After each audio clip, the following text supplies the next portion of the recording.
What is going on, you guys? Misfits 19 is tomorrow, and I just wanted to make some few predictions for this card. It is a stacked card, probably one of the best Misfits events we've seen. If you are not very knowledgeable about Misfits, Misfits is actually a pretty good company. They host influencer boxing events, and we have a stacked card today, so I thought I would just come over here and give a couple predictions for you guys so you guys can make a little bit of money on, you know what I'm saying?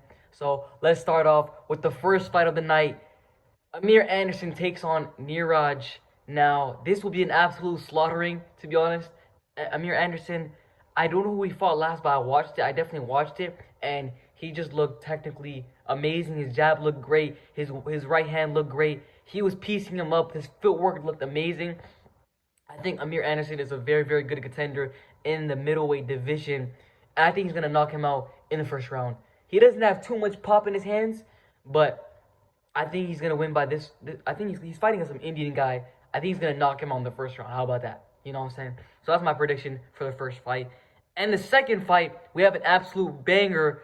The stars align for Luis Pineda and Swarms, and they're taking on each other. Dude, this is going to be a crazy fight. I do see Pineda losing the first couple rounds. I think he's gonna lose the first round, but once Pineda starts to get going, he absolutely dominates. We saw that against B Dave. We saw that against freaking Ed Matthews when he knocked him out the freaking ring, and Swarmers got knocked out by Ed Matthews. So I'm not trying to do MMA math here, but it is looking like Pineda is gonna outbox Swarms. Swarms isn't someone who has too many wins under his belt. He got that one win with that one punch knockout. It wasn't really one punch. He broke the orbital bone of Ryan Taylor, but you get the gist. But that's my prediction. I think Pineda is gonna go up here and he's just gonna outbox. He's gonna outbox Swarms. He's gonna outbox Swarms every single round. And I think it's a 4-round fight or a 5-round fight. And if it's the more rounds it is, the more in favor I think it is in Swarms, because Swarms has an underrated gas tank. He's not a guy that throws a lot of output, but he has a good jab, good fundamentals. He has a new team. So I'm still going with Luis Pineda by knockout in the second round. I think the first round Swarms is gonna win. And then the second round, I think Pineda is gonna pour it on him and knock him out in brutal fashion. But let's go to the next fight. Now we're on the main card. Chase Damore versus Tobes or Kells, my bad. Kells had that, I think, second round knockout against Tobes last time he was out. And Chase Damore is someone with really unorthodox fighting. He has like this crazy style. He doesn't really throw punches too well. His technique is horrible, but he finds a way to win. I thought he beat Temple Arts, to be honest. I thought he beat Temple Arts in the prime card. But since that, he's been, looking pretty good. And I think I'm going to pick him to win this fight by decision. I think maybe he might, knock him out, knock Kells out in the later rounds, because Kells is a pretty big dude. He might gas out. He's never even made the distance before. So that is my prediction. I think it's going to be a very, very bad decision, you know what I'm saying, for Tobes. He's gonna face a lot of adversity at the end, and Chase Damore is eventually gonna pull out the victory. But we move on to the next fight. Little Cray Cray and Yeti Gang TV take on for the third time in Misfits history. This is the first trilogy, and I think this is such a hard fight to predict. Literally, this is such a hard fight. I really like Cray Cray. Cray Cray is so underrated. You know what I'm saying? He has great technique, great power. He was piecing up Young and Ace. I think that, not Young and Ace. I think Ace TV or something, Little Ace. I forgot his name. But he was piecing him up in that 5-round fight. And Ace looked pretty good. So that makes Little Cray Cray win even better. You know what I'm saying? And he beat Joey Knight. And I love Joey Knight. I think Joey Knight is a great boxer. One of my favorite Misfits fighter. I love Joey Knight. Really entertaining. He beat him up. He beat him up 5-0. He was beating him up that fight. He was knocking him around, rocking him, and that was just a crazy performance by Lil Cray Cray. Lil Cray Cray is so active. I think he fought like 5 times this year. So Lil Cray Cray is literally he's really active. He fights better opponents, you know what I'm saying? So I think Lil Cricket is gonna win this by a decision. I don't think. I think Yeti Gang's chin is really good, really underrated chin. I think he'll make it all the rounds, but this is gonna be a crazy fight, really, really technical fight. But I just think Lil Cracker is just gonna eventually pull out the victory. So that's my prediction. I think he's gonna win by decision. On to the next fight. Warren Spencer takes on Nick Lamau in what it was supposed to be Nick Lamau versus Jay Swingler, but Jay Swingler pulled out due to injury reasons. Now we have Warren Spencer. Warren Spencer, don't count him out. Warren Spencer is really, really tough. He was coming back in that Ben Williams fight, and he was showing pretty decent boxing. You know, he's throwing those straight punches to Ben Williams, and they just stopped the fight for some dumb reason. I don't know why. Really horrible stoppage, by the way. But I think Nick Lamau is literally gonna piece this guy up for like 3 rounds or 4. I don't know how many rounds they are, but I think he's just gonna piece him up.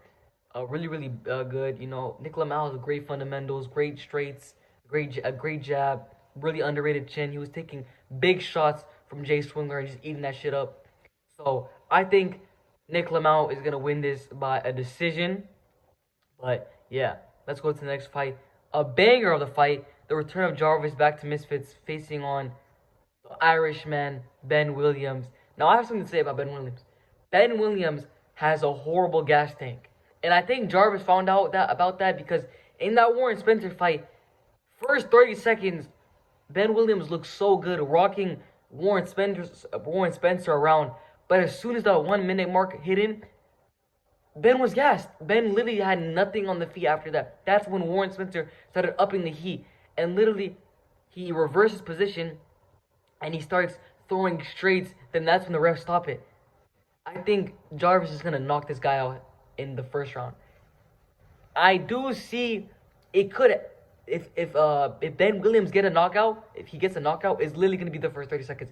Because that's when he's most, has the most energy and has the most, you know what I'm saying? He just has so much energy and so much power in those first 30 seconds. But if Jarvis keeps it in range, he can knock him out in the second round. So that's my prediction. I think Jarvis is just going to take this on, and he might get a knockout in the later rounds. But my prediction will be a second round knockout for Jarvis. He's just going to walk Ben Williams straight into that right hand and crack him. Jarvis has a really underrated power. You know, piecing up Tom Zanetti, piecing up Gib in that first round. People forget he was piecing up Gib in that first round, but his gas tank didn't look too well over the course of the fight. But that is my prediction. Let's go to the next fight. Now, this is going to be literally a 2-second prediction. Deji versus Dawood Savage. Deji is going to knock this guy out in 30 seconds, and I promise you that if I get that right, I'll literally shave my head myself. I'll shave my head myself. I don't know why they made this fight. Deji did have opponents, but they pulled out. I don't know why they didn't call like a Bryce Hall. A Bryce Hall would be a phenomenal fight to add to this card. I think that would be a really great fight to make after this. But this is literally going to be a murder for Deji.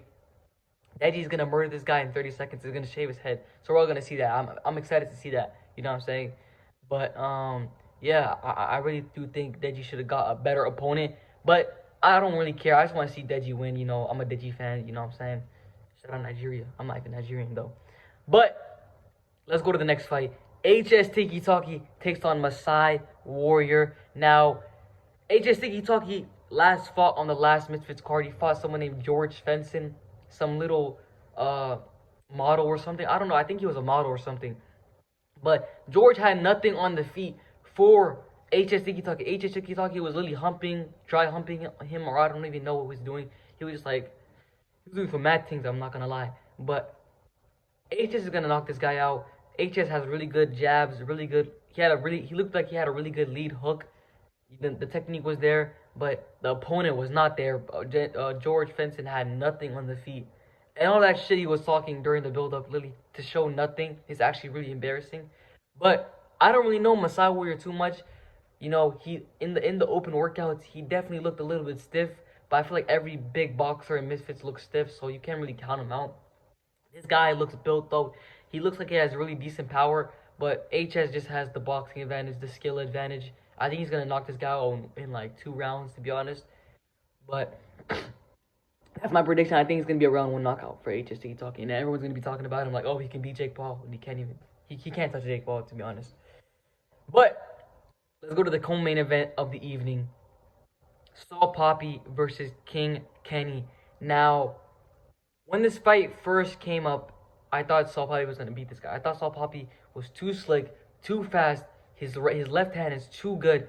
But as the fight was coming I leaned more towards King Kenny. I think King Kenny has great fundamentals. I've been saying this for literally months. I think King Kenny has the potential to be literally the best Misfits boxer ever. Literally, bro. He has really good fundamentals, a really good team behind him, good sparring partners, and you know, I think he's just gonna. I think King Kenny's gonna like knock him out. You know what I'm saying? But that's my prediction. I think King Kenny. I'm gonna say a knockout in the third round. You know what I'm saying? I think if he wins this fight, he should definitely fight someone like a Gib or a Slim, or the loser of Gib or Slim. You know what I'm saying? But let's go to the main event now. Gib versus Slim. Now I think Gib is actually gonna win this fight. I think Gib is gonna win this fight by a knockout in round 4. I think the thing is with Slim, he has a horrible gas tank and he doesn't know how to throw shots with good technique. You know what I'm saying? He doesn't have really good technique. Slim, you know, he gassed out after like 2 rounds. He gassed out in the Saul Poppy fight. He's probably gonna gas out in this fight with Slim's like pressure. Slim is just gonna walk forward and eat all of Slim shots. But Gib has an underrated chin. He was cracked many times in that Osman Broom fight. Even the second Osman Broom fight, Osman Broom hit him with the left hand, which wobbled Gib. But yeah, I think Slim is gonna win. I think Gib is gonna win this fight by a round 4 KO. But overall, this fight is actually this card is actually pretty good. I will be watching this event, and thank you for watching, and see you next time.